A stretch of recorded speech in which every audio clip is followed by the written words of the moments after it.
गुजरात के वडोदरा के डभोई रोड पर गणेश नगर, चंद्रनगर समेत के इलाकों में भारी जलभराव हो गया है, जिसे स्थानीय निवासी खुद ही निकालने की कोशिश कर रहे हैं। ये जो डभोई रोड का जो है चंद्रनगर इलाका है, यहाँ पर खुद लोग जो है खुद ही काम कर रहे हैं, जो कि पानी का जो बहाव है वो कम हो सके, पानी को जो गति मिलनी चाहिए वो मिल सके और यहाँ का जो जल भराव है वो कम हो सके, इसलिए पब्लिक खुद अपने आप ही काम कर रही है, जिससे કે પાણી કમ हो શકે। કેટલું ગઈકાલે જે વરસાદ પડ્યો અને કેવા પ્રકારની પરિસ્થિતિઓ સર્જાઈ છે? કાલનો જે વરસાદ ચાલુ થયો છે ત્યારથી લઈને લોકોના કમર સુધી પાણી છે, બધાના ઘરની અંદર માછલીઓ ને એવું બધું મરેલું પડ્યું છે, સાપો નીકળે છે, ઘરની અંદર લોકોને ખાવા પીવાની તકલીફ પડી ગઈ છે। અત્યારે જો તમે જાતે જ કામગીરી કરી રહ્યા છો, શું કહેશો એ વિશે?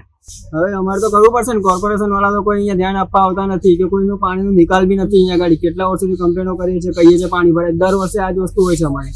એટલે અત્યારે તમે જાતે કામ કરી રહ્યા છો? હા, જાતે કામ કરી રહ્યા, ગટરોનું ઢક્કણ ખોલીને બધું પાણી ઉતારી રહ્યા છે। કમર પાણી હતું, અત્યારે આટલું પાણી ઓછું કર્યું અમે લોકો, સવારના મંડ્યા છે।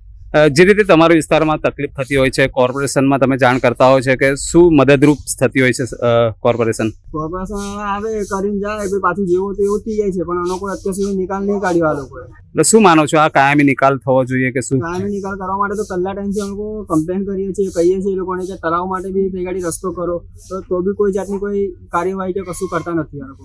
रिहायशी इलाका हो या झुपड़पट्टी हो, तो हर जगह जो है बारिश का पानी है अभी, और आप देख रहे हो कि हर एक इंसान खुद अपने आप ही काम कर रहा है, क्योंकि कॉरपोरेशन द्वारा कुछ भी मदद नहीं मिल रही।